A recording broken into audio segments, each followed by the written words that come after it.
Alors, on va lire ce matin deux textes. Le premier se trouve dans la lettre de Jacques.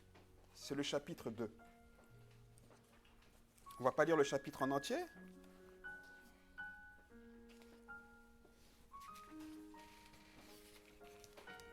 Jacques 2. Alors, dans ce chapitre 2, déjà vous vous souvenez, je le répète à toutes fins utiles et à titre d'information pour ceux qui ne le savent pas ou qui l'ont oublié, plutôt qu'ils l'ont oublié parce que normalement tout le monde le sait, Jacques, docteur Jacques, est le frère de Jésus. Le petit frère de Jésus. Oui, Jésus n'est pas de grand frère. Heureusement. Sinon, ça remettra en question sa nature. Parce qu'il faut que Marie ait accouché de Jésus sans avoir connu d'homme. Donc si Jésus est un grand frère, c'est problématique. Donc c'est le petit frère de Jésus. Ne vous trompez pas en disant Jacques, c'est le grand frère de Jésus. Ok? Et donc, docteur Jacques, ici, j'aime Jacques pour plusieurs raisons. Juste quelques mots. J'aime Jacques pour plusieurs raisons. Déjà, bien sûr, parce que c'était le frère de Jésus. Et donc, en tant que frère de Jésus, il a grandi avec Jésus. Et ça m'impressionne, je me demande comment est-ce qu'il a vécu, comment est-ce qu'ils ont vécu le fait de grandir avec Jésus, le Fils de Dieu. Et j'aime Jacques encore plus parce que je peux croire que Jacques était un homme de caractère. Jacques n'était pas quelqu'un qui croyait volontairement tout ce qu'on lui disait. Jacques avait besoin d'être convaincu. Et en cela, je pense que je lui ressemble un peu. Et je pense que beaucoup parmi nous lui ressemblent. On a besoin de conviction. Mais j'aime Jacques aussi parce qu'une fois qu'il était convaincu, il n'a plus jamais regardé en arrière. Il a couru. Et sa lettre nous montre justement son engagement à partir de sa conviction. Et c'est vraiment ce que j'aimerais ici appuyer ce matin. Pourquoi est-ce qu'on sait ou comment est-ce qu'on sait que Jacques n'a pas cru simplement, ne croyait pas simplement tout ce qu'on lui disait? Simplement parce que Jacques, comme ses autres frères, quand Jésus a commencé son ministère, ne croyait pas en lui. La Bible dit que les frères de Jésus ne croyaient pas en lui. Donc il a grandi avec Jésus. Il savait que Jésus était quelqu'un d'extraordinaire. Il disait, ouais, mais c'est Jésus. C'est mon grand frère, c'est Jésus. Pourtant, Jésus n'avait jamais péché. Donc imaginez dans la tête de Jacques comment est-ce qu'il voyait Jésus. Il devait le voir comme un faillot, comme le gars qui fait toujours bien pour plaire à tout le monde. C'est ça. Parce qu'un gars qui est parfait, les gens qui sont parfaits, on n'aime pas, nous. Honnêtement. Soyez honnêtes. C'est pour ça qu'on a du mal avec Dieu. Entre autres. On n'aime pas ce qui est parfait. On veut y trouver un défaut. C'est pour ça que quand on a l'impression que la vie de quelqu'un tout va bien, ce qui n'est jamais vrai, on veut aller chercher le truc qui ne va pas. On veut juste être au courant. Juste pour savoir. T'es sûr que tout va bien? Et puis ça va. Et puis ça va. Et puis on gratte. C'est humain. Mais c'est mauvais. C'est le fruit du péché, ça. On doit se réjouir de ce que les gens aillent bien. Pas de ce qu'ils aillent mal. Et donc Jacques était comme ça un petit peu. Jusqu'à ce que Jésus ressuscite. Et là, Jacques a cru en lui. Et j'aime Jacques parce que là, il dit, quand on lit l'introduction de sa lettre, c'est écrit Jacques. Il écrit Jacques. Moi, Jacques, serviteur de Dieu et du Seigneur Jésus. C'est-à-dire que là, maintenant, Jacques parle de son frère en l'appelant Seigneur. Il l'adore. C'est... Waouh! Je trouve ça tellement beau. Vraiment, ça m'impressionne. Ça m'impacte. Et donc, la vie de Jacques a été radicalement transformée à partir du moment où il a cru en Jésus. Et j'insiste sur ce mot parce qu'il est important. C'est la trame de mon message ce matin. Il a cru en Jésus. Et c'est la raison pour laquelle ce que Jacques dit a de la pertinence. On doit l'écouter avec beaucoup d'intérêt. Et donc, dans ce chapitre 2, Jacques donne sa définition de la foi. Ce qu'il a compris de la foi. Mais évidemment, c'est complètement inspiré par Dieu. Et donc, cette définition de la foi donnée par Jacques fait partie de la définition de la foi, ou fait partie de la définition que Dieu donne à la foi. Quelqu'un avec moi? Ça veut dire simplement que si dans notre foi n'est pas intégré ce que Jacques dit, on a un problème de foi. C'est clair? J'insiste, hein, parce qu'il faut que ce soit clair. Voilà ce qu'il dit dans ce chapitre 2. On va lire simplement le verset 19.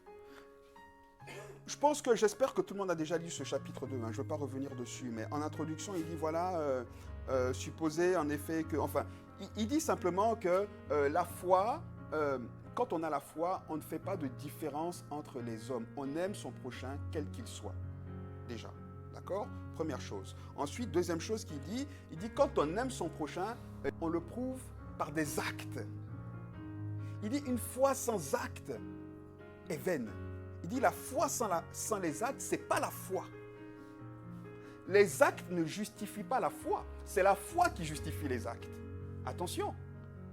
Parce que dans la religion, les actes justifient la foi. Dans la religion, on fait des actes, on aide, et on dit je suis bien parce que j'ai aidé. Non, Jacques dit non. Jacques dit, c'est parce qu'on a la foi qu'on aide.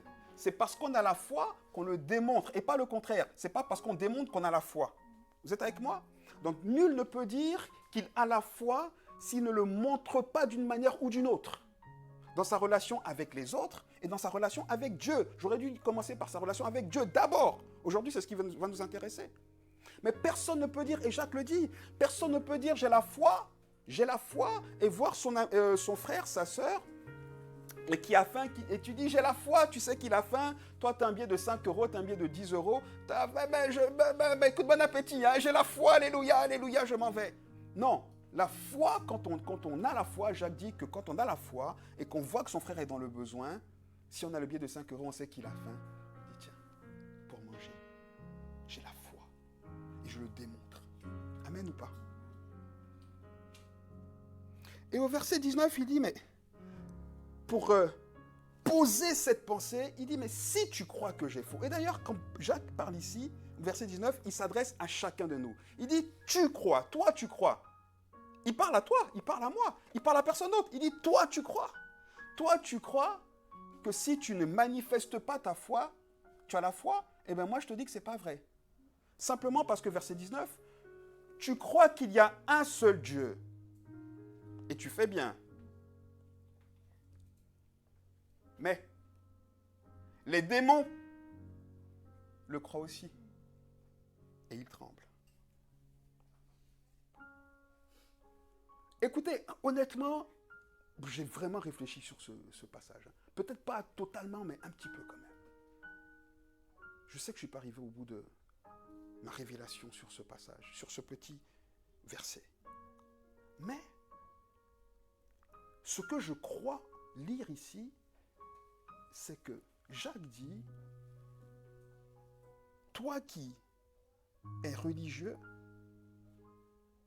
tu crois aussi qu'il y a un seul Dieu.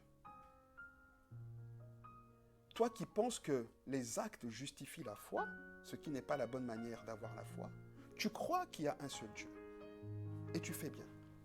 Si on remplace ici le mot Dieu par le nom de Jésus, ça donne quoi? Parce qu'on est d'accord qu'on peut remplacer le nom de Dieu ici par le nom de Jésus ou pas? On est d'accord? Ok, ça donne quoi? Tu crois en Jésus? Jusqu'ici, qui est d'accord? Qui croit en Jésus? Il n'y a pas de piège, hein? Détendez-vous, ça vient. Tu crois en Jésus? Oui? Eh bien, tu fais bien. Amen. Sauf que les démons, ils croient aussi. Ok. Nous qui croyons en Jésus, qu'est-ce qu'on met derrière cette phrase de « je crois en Jésus » ? On croit que Jésus est mort pour nous sauver. Les démons aussi.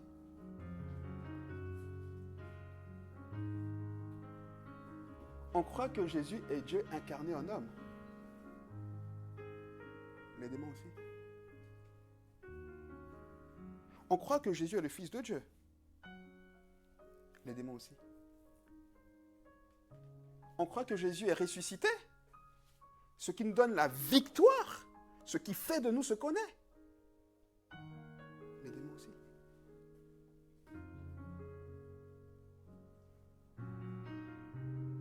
Rappelons-nous que, avant de ressusciter, Jésus est allé où? Aux enfers. Donc les démons l'ont vu récupérer la clé de la vie des mains de leur boss, Lucifer. Il a dit maintenant, Lucifer, tu me rends les clés de la vie. La mort n'a plus de pouvoir. C'est pour ça que la Bible dit, la mort n'a plus de pouvoir sur nous. Donc les démons ont vu Jésus récupérer les clés de la mort, les clés de la vie, et ils l'ont vu remonter des enfers. Et rappelez-vous que la Bible dit que quand Jésus est mort, le jour où Jésus est mort, les tombeaux se sont ouverts et les gens sont sortis des tombeaux. Alléluia. Satan ne pouvait rien faire. Les démons étaient là, ils essayaient de les... mais ils ne pouvaient pas. Donc les démons, mieux que nous, savent que Jésus est ressuscité. Amen ou pas? Les démons, mieux que nous, savent clairement qui est Jésus. On va lire un petit verset dans Marc 1, verset 24, s'il vous plaît.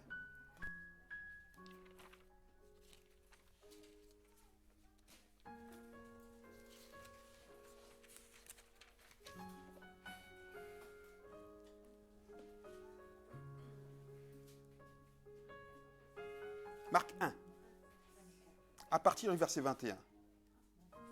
On va lire jusqu'au verset 24.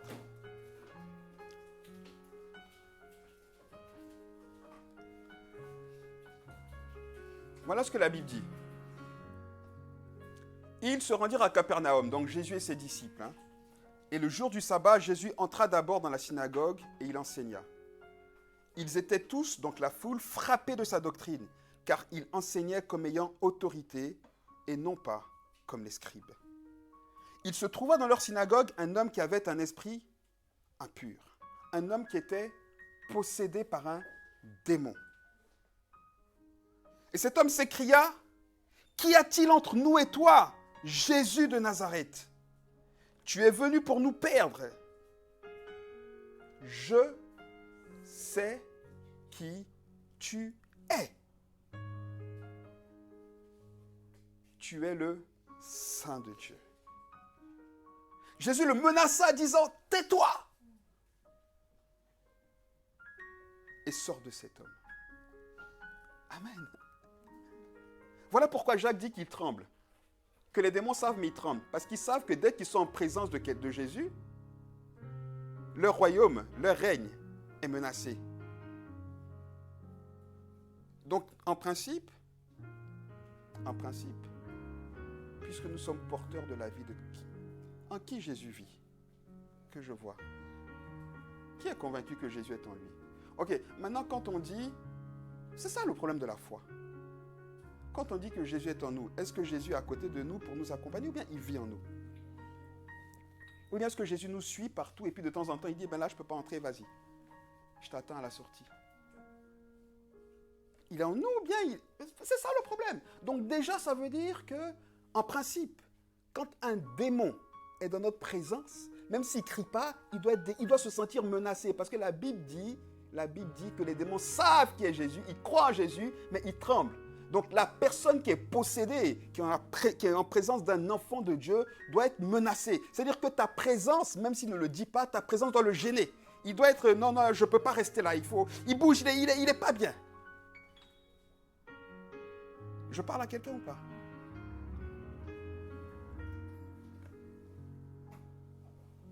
Ça, c'est une réalité. Et je dois vous dire en vérité, ça vous est certainement déjà arrivé, je l'espère. Et je crois que oui, en tout cas pour certains. Le problème, c'est que, comme on ne sait pas, on ne l'observe pas. On ne le réalise pas. Vous avez déjà été en présence de quelqu'un qui est possédé. Et puis vous ne voulez pas être en présence de vous. Non, vous ne savez pas. Vous ne savez pas. Je vous le dis. Je ne vous pose pas une question. Ou alors, si ça ne s'est jamais passé, il faut se poser la question de savoir si Jésus vit vraiment en nous. Parce qu'ils ne vont pas forcément crier, c'est ce que je dis, ils ne vont pas forcément trembler, non. Mais c'est arrivé plusieurs fois. Moi, ça m'arrive. Quelqu'un, il n'aime pas ta présence. Tu ne sais pas pourquoi. Même tu ne le connais même pas, mais dès que tu es là, il s'en va. Il faudrait que c'est anodin. Sauf si on ne croit pas. Hein. Sinon, c'est vrai. Vous comprenez? Donc les démons savent tout ça. Ils croient tout ça. Le problème, c'est que les démons ne font absolument rien de toutes ces vérités-là. Ils savent pour savoir. C'est des informations.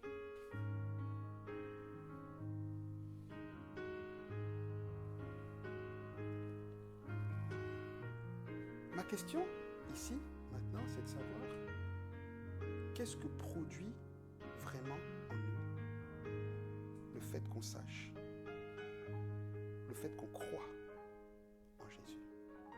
Parce que si on croit en Jésus comme les démons croient en lui, ça ne sert à rien. C'est ce que Jacques dit. Il dit cette foi-là, elle est vaine. Vous savez, j'ai été, pas étonné, je le savais, mais ça m'a... Tic. Vous savez, nous les chrétiens, on fait beaucoup de choses. C'est ça que Jacques appelle les œuvres mortes. Là. On est prompt à dire, ouais, je suis chrétien. On est prompt à... Vous savez, quelqu'un qui est possédé peut dire qu'il est chrétien. Ah, vous ne le savez pas? Ah. Mais quelqu'un qui est possédé peut dire qu'il est chrétien. Qu'est-ce qui l'empêche de dire qu'il est chrétien? Il y a plein de gens dans l'église qui sont possédés. Vous savez pas? Mais nous-mêmes, on a prié pour des gens ici, ils avaient confessé Jésus, ils étaient possédés. Ah! Mais oui! Vous savez que les démons peuvent prier ou pas? Ah! Les démons peuvent chanter, je chanterai gloire à l'Éternel.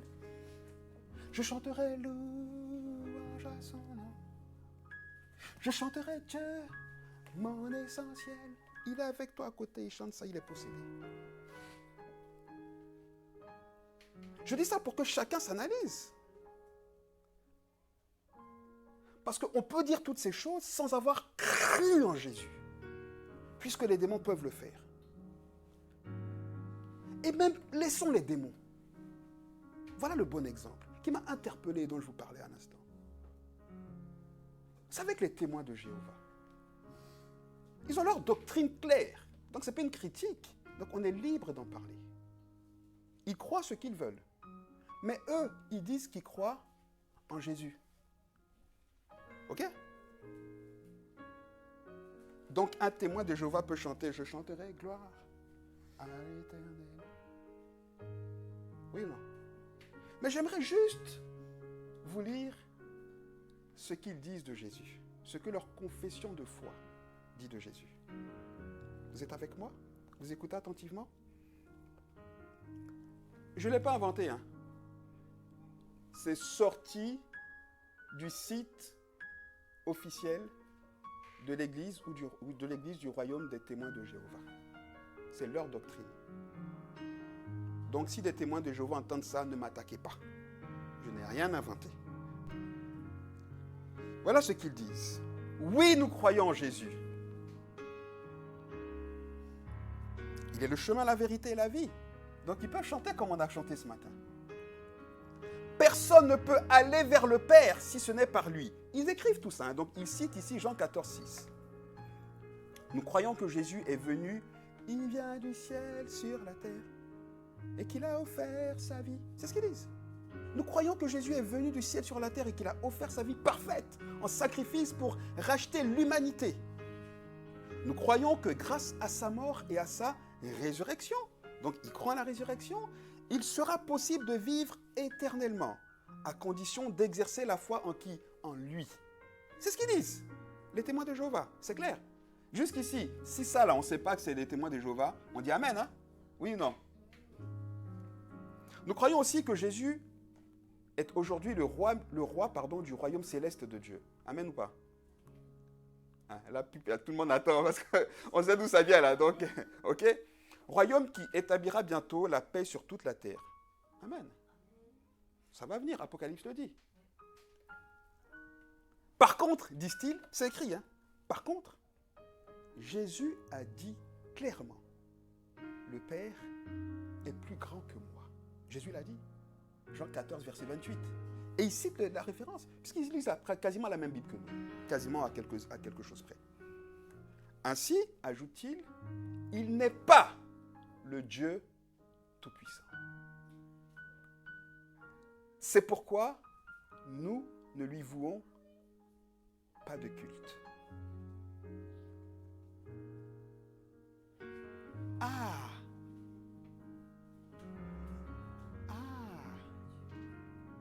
Donc, est-ce qu'on croit en Jésus? Parce que le Jésus des témoins de Jéhovah, le Jésus que les témoins de Jéhovah prient, n'est pas mon Jésus. C'est pas mon Jésus. C'est mon Jésus, pardon, jusqu'à cette déclaration où ils disent, il n'est pas le Dieu Tout-Puissant. Donc, c'est pas mon Jésus. Écoutez, si je vous dis, encore une fois, tenez une clé, allez à la rue de Dole, n'importe quoi, à Auxonne, ouvrez le box à l'adresse numéro 5. C'est la clé, vous ouvrez, il y a quelque chose là-bas. Ok? Vous le prenez. Vous y allez. Quelqu'un est devant le box. Et puis il vous dit, pour avoir le droit d'ouvrir, il faut que je sache qui c'est qui vous a envoyé. Vous dites, c'est Hugues. Quel Hugues? Hugues Nanduy. Quel Hugues Nanduy? Le mari d'Anissa. Quelle Anissa? Anissa Sissoko. D'accord? Il a combien d'enfants? 4. Dites-moi les noms. Yowela, Alia, Elijah et Claude. Est-ce que c'est le même Hugues?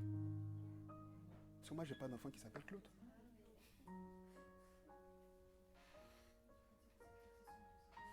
Donc vous avez cru, vous êtes parti sur la base d'un Hugues. Mais ce n'est pas le même. Mais si quelqu'un a la même clé et qu'il vient, dis-moi, et qu'il dit Hugues, Anissa, Yoela, Elijah, Aleya, Joshua et tout, lequel va accéder? C'est celui qui a le vrai Hugues. Oui ou non? Et donc si on ne croit pas dans le vrai Jésus, on ne croit pas en Jésus. Vous êtes avec moi ou pas? Ok, jusqu'ici, tout le monde me dit, oui, mais moi je crois dans le vrai Jésus. C'est pas ce que vous vous dites là? Dites-moi oui ou non? Tout le monde là se dit, mais pourquoi il dit ça? Moi je crois dans le vrai Jésus. Oui ou non? Vous n'osez pas répondre, vous avez raison. On va voir pourquoi vous avez raison. Dans Jean 6, c'est le dernier passage qu'on va regarder ensemble ce matin. N'oublions pas que Dr Paul a dit, tu crois qu'il y a un seul Dieu et tu fais bien. Tu as raison, mais les démons le croient aussi. Donc notre défi ce matin, c'est de définir si on croit en Dieu comme il faut ou comme les démons. Comme il faut ou comme les témoins de Jéhovah. Parce que ça n'a pas le même impact. Parce que les démons y croient, mais eux, ils tremblent. Les témoins de Jéhovah y croient, mais ils n'en font rien. Parce que ce n'est pas le bon Jésus. Vous êtes avec moi ou pas?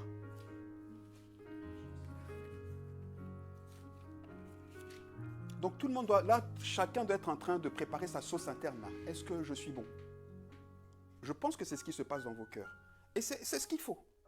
C'est mon but. Il faut que chacun ici se dise, mais est-ce que ma foi est juste? Ou bien est-ce qu'elle est vaine? C'est ça. Parce que autant d'années de foi, les plus jeunes dans la foi que je connais ici, les plus jeunes, ceux qui sont dans la foi depuis le moins longtemps, c'est les 2 dames là, qui ont été baptisées il y a 1 an. 1 an, à peu près. Ça, c'est les plus jeunes dans la foi que je connais. Donc les autres, il y a quand même un peu de bouteille. Donc si tu arrives après toutes ces années de foi pour dire, ben dis donc, toutes ces années-là, pour rien, ça ne sert à rien.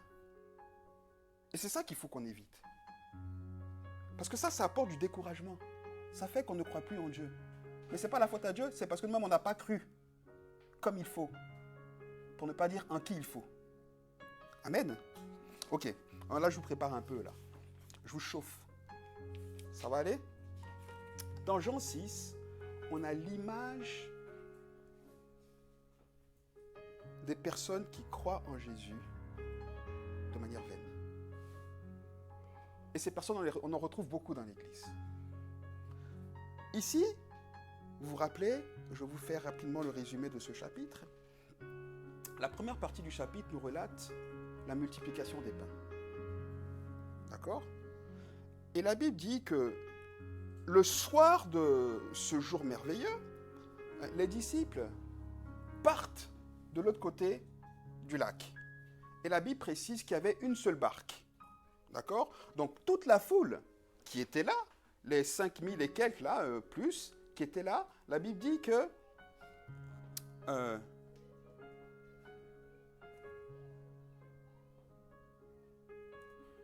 la Bible dit, verset 22, la foule qui était restée de l'autre côté de la mer avait remarqué qu'il ne se trouvait là qu'une seule barque. Donc ils avaient vu que là où ils étaient, il y avait une seule barque. Tout le monde avec moi? Ok. Et ils avaient remarqué aussi que Jésus n'était pas monté dans cette barque avec ses disciples, mais qu'il était parti, mais que les disciples étaient partis tout seuls. Donc ça veut dire quoi? Ça veut dire que les disciples sont montés dans la barque, ils ont fait la traversée. Et les gens qui étaient là ont vu que les disciples sont montés et ils ont vu que Jésus n'y était pas. D'accord?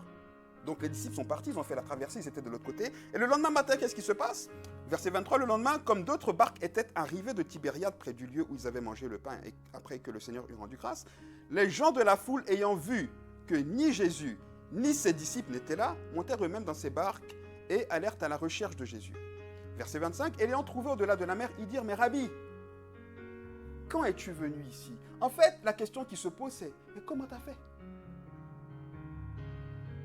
Parce qu'il n'était pas monté dans la barque. Donc ils savent bien que Jésus a traversé la mer, mais sans être monté dans la seule barque qui pouvait lui faire la traversée. Et donc ils se demandent, mais comment tu as fait pour traverser la mer? Mais nous, on sait comment il a fait, n'est-ce pas? On sait qu'il a marché sur l'eau. Amen ou pas? Parce qu'entre les deux passages, on a l'histoire de la marche de Pierre sur l'eau, de la marche de Jésus sur l'eau. Et donc l'histoire nous dit que Jésus, quand la barque est partie, est monté sur l'eau. Et vous vous rappelez hein, que le vent commençait à souffler, etc.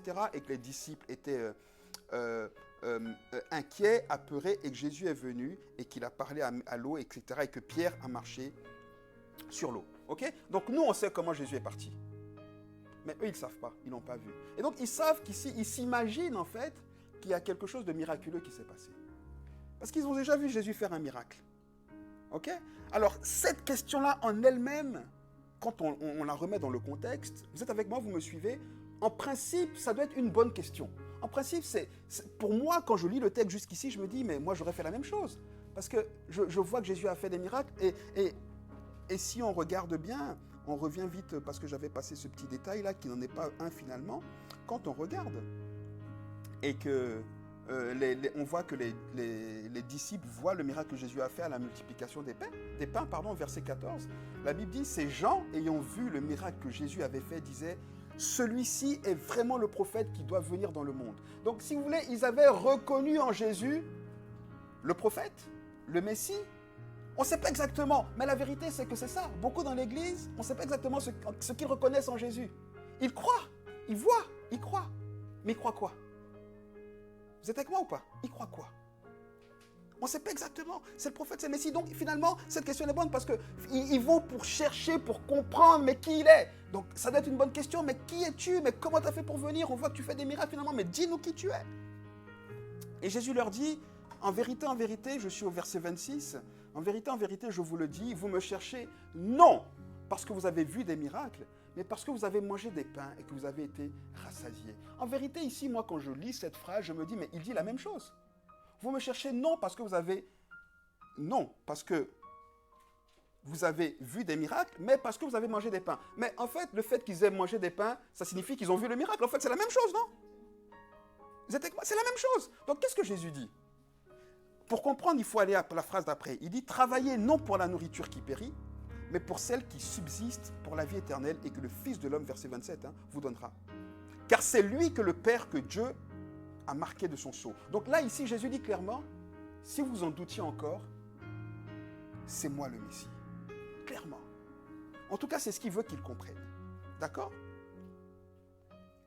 Il répond à leurs questions. Il dit, bon, il y en a qui pensent que je ne suis pas le Messie, mais qui pensent que je suis un peu comme chacun de nous aujourd'hui, pas de nous, mais des gens de la terre pensent de Jésus. Ah, c'était un homme saint, c'était un grand prophète.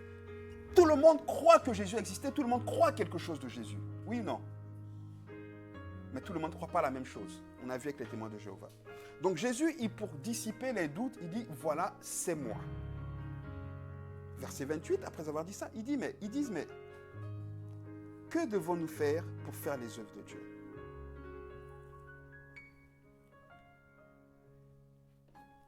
Cette question nous dit que quand on croit en Jésus, on doit avoir une préoccupation. Faire les œuvres de Dieu. Le fait de croire en Jésus produit en nous une préoccupation, faire l'œuvre de Dieu. Pourquoi? Parce que quand on croit en Dieu, quand on croit en Jésus, on sait exactement qui il est. C'est ce que Jésus dit. Vous travaillez pour la nourriture qui périt, mais croyez en moi parce que je suis celui qui donne la vie éternelle. Quand on croit en Dieu, on croit déjà qu'il est celui qui pourvoit pour nous déjà la vie éternelle. Écoutez mes amis, je vais vous dire quelque chose. Quand notre foi est fixée sur les choses de la terre, on ne peut pas croire en Dieu. On ne peut pas croire pleinement en qui est Dieu. Je m'explique. L'homme connaît, est conscient que tout ce qui est terrestre est passager. L'homme connaît, est conscient que tout ce qui est terrestre n'est pas viable, n'est pas forcément fiable. On ne peut pas forcément mettre toute notre confiance dedans. Vous comprenez? Et donc forcément, on a une approche avec les choses terrestres qui est limitée. Ce qui fait que justement, on ne peut pas mettre complètement notre confiance dans la chose. C'est pour ça que quand on parle de confiance, on parle de relation. Avec la confiance, on parle de construction. De construction. Moi, j'ai jamais pensé que ma femme et moi on allait se séparer, mais je suis davantage rassuré qu'on ne se séparera pas aujourd'hui qu'il y a 20 ans. Parce que notre relation est plus stable. Parce qu'on a déjà traversé des choses. Parce qu'on a construit, c'est beaucoup plus solide. Vous comprenez? C'est comme ça. Et donc, ici, Jésus nous dit clairement, en tout cas c'est comme ça que je comprends, notre foi, pour qu'elle soit solide, doit premièrement nous porter vers les choses éternelles. On doit comprendre que Dieu est le maître de l'éternité. Que ce que Dieu nous donne, ce sont les choses qui sont éternelles, qui ne périssent pas, qui ne sont pas susceptibles de terminer, de finir. Que Dieu est comme on dit, il est stable, il est immuable. Immuable, ça veut dire quelque chose qui ne peut pas bouger. Immuable, ce serait par exemple, et encore, même cette pierre, elle n'est pas immuable. Parce que si on la gratte, là, elle peut bouger d'apparence. Mais Dieu, il ne peut pas bouger. Il est immuable, il ne bouge pas, il ne varie pas, il est stable. Amen ou pas? Mais quand on comprend ça, on lui donne toute notre confiance dès le départ. Dès le départ. Et c'est ça que la foi doit produire. Amen ou pas? Et le problème qu'on a dans notre foi, c'est ça. On entre dans notre foi avec Dieu comme on entre dans une relation avec un frère, nos parents, nos conjoints, etc. Mais des relations qui finalement sont toujours frappées par le péché, donc toujours frappées par des hauts et des bas, qui sont toujours susceptibles de nous apporter des blessures. Et donc forcément, quand on regarde à Dieu comme ça, on est toujours un peu, mais si je lui donne tout comme ça qui me déçoit, et donc on va à Dieu. Mais c'est parce qu'on n'a pas cru qu'il est. Vous comprenez? C'est parce qu'on n'a pas cru qu'il est. C'est pour ça que Jacques dit, tu crois en Dieu, tu fais bien. Mais les démons croient aussi. Comment est-ce que tu crois en Dieu? En qui tu crois quand tu dis je crois en Dieu? En qui tu crois? En celui qui a créé le ciel et la terre, qui a décidé que tu naisses, qui aurait pu même décider que tu ne naisses pas, qui aurait pu décider que ta vie ne dure que 3 jours, qui aurait pu décider que tes parents te pleurent quand ta mère t'a mis au monde. Il aurait pu faire tout. Il a accepté que tu sois là. Il est venu te chercher. Rappelle-toi d'où il était te chercher. Il a mis les mains, en tout cas pour moi, dans le caca pour aller me chercher. Il a remonté les manches, comme j'aime dire. Il a mis les mains dans le caca, il m'a sorti, il m'a lavé. Et je n'aurais pas confiance dans un Dieu comme ça. J'avancerai dans ma relation à lui en disant, peut-être que... Alors pour mon boulot, je peux avoir confiance en lui. Mais pour ce qui est de mes enfants, parce qu'ils me sont tellement chers, peut-être que je vais garder ça pour moi.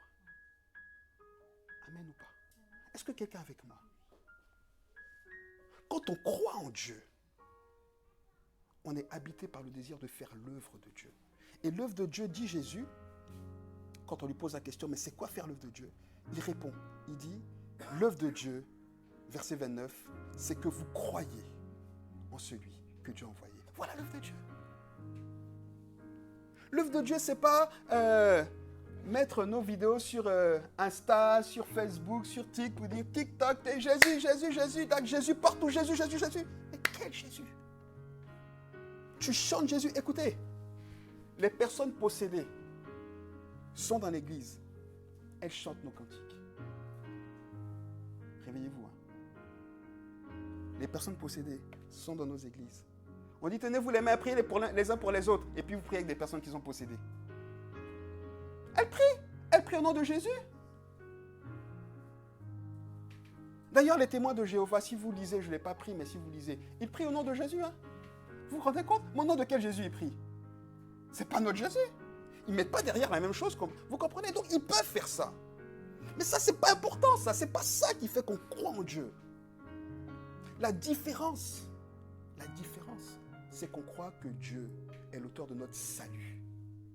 Et quand on dit que Dieu est l'auteur de notre salut, ça veut dire qu'on lui fait confiance pour changer tout ce qui ne va pas dans nos vies. Premièrement, nos caractères.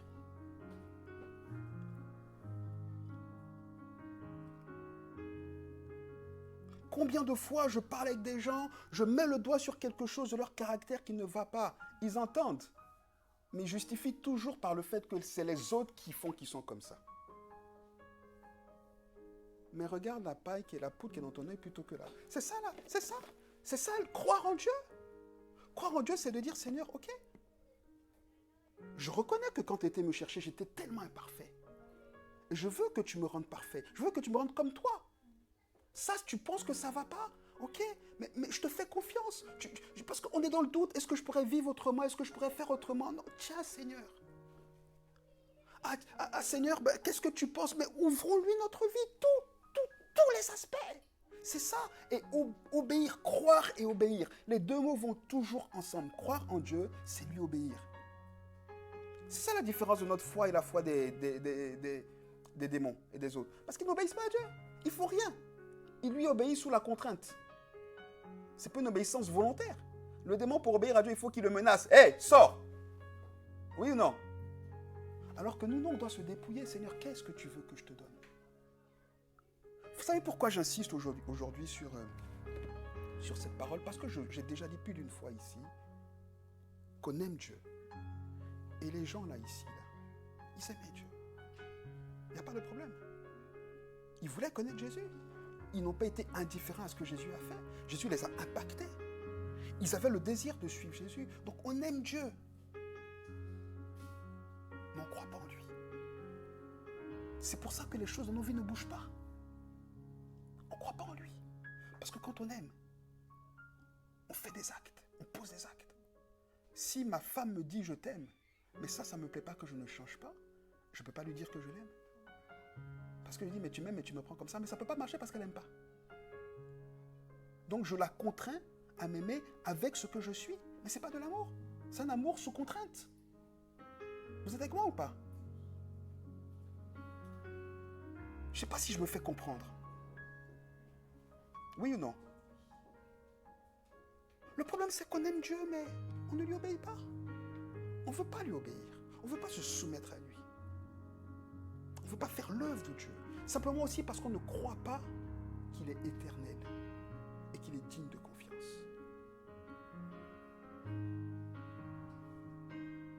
Prenons-la juste 2 minutes pour finir et chacun, réfléchissez pendant quelques instants et demandez-vous si depuis que vous êtes croyant, il y a une chose, au moins une, sur laquelle vous savez que Dieu a mis le doigt et que vous ne l'avez pas encore donné. Qui peut dire qu'il n'y en a pas?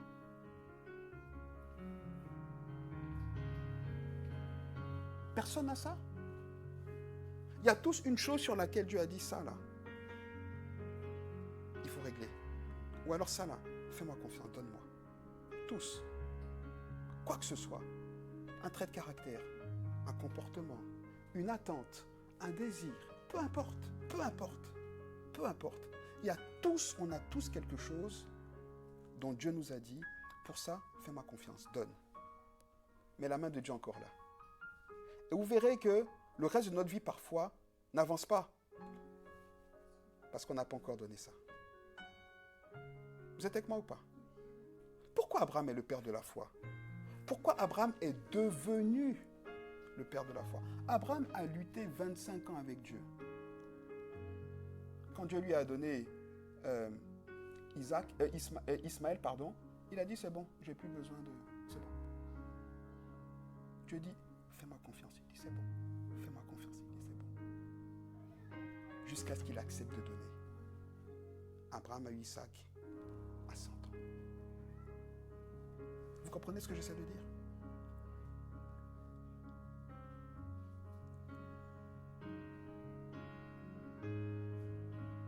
Seigneur, je prie que ce soit clair. Vraiment, je prie que quelqu'un le reçoive dans son cœur ce matin. C'est tellement important ce que j'essaie de vous transmettre. C'est tellement important. Tellement important. On a des manières de penser. On a des manières de fonctionner qui font partie de ce qu'on est. Mais dont Dieu dit, tant que tu fais comme ça ne marchera pas. Laisse-moi changer ça. Et ça nous insécurise tellement parce qu'on a toujours fait comme ça qu'on dit, non mais ça, je ne peux pas changer ça. On a des choses auxquelles on tient. J'ai parlé de l'exemple des enfants. Des choses auxquelles on tient. Dieu dit, mais ça aussi, fais-moi confiance. Laisse-moi diriger ça. Laisse-moi diriger ta carrière. Ta vie de couple, laisse-moi la diriger. Donc, laisse-moi diriger. Ta famille, laisse-moi. Et non. On tient.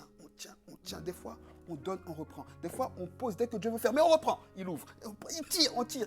Il a mal, il dit, bon, ben prends. On peut dire, tiens, prends. Vous comprenez cette image? Mais toujours patiemment, Dieu dit, donne. Mais pour lui donner, il faut qu'on croie en lui. Il faut qu'on croie en lui.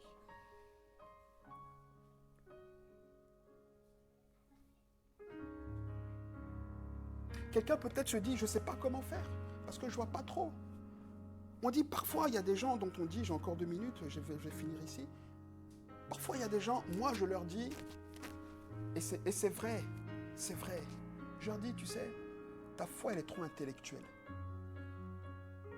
Elle est comme les gens ici, là. Ils croient, ils savent que Jésus est ressuscité. Ils savent, si tu leur demandes, ils te disent l'évangile, ils peuvent même te faire un livre, ils savent tout. Ils peuvent même te citer, tu crois? Oui, je crois. Vous savez à quoi ces gens-là, ils ressemblent? Reprenez l'exemple du box où il faut aller chercher les affaires que je vous ai demandé d'aller chercher. En fait, ces gens-là ressemblent à des gens qui ont la clé, qui savent qui je suis, qui savent où est l'endroit, qui savent que si j'ai dit qu'il y a quelque chose qui va leur plaire là-bas, ils vont trouver quelque chose qui va leur plaire, mais qui n'y vont pas. Ah oui, je sais. Mais tiens, mais si jamais... Et ils discutent, hein. Quelqu'un va dire, mais si Hugues m'avait donné les clés à moi, mais il dit, oui, mais moi je les ai, mais tu vas pas, oui, non, mais j'y vais, et puis on est là, on lutte, et puis on y va.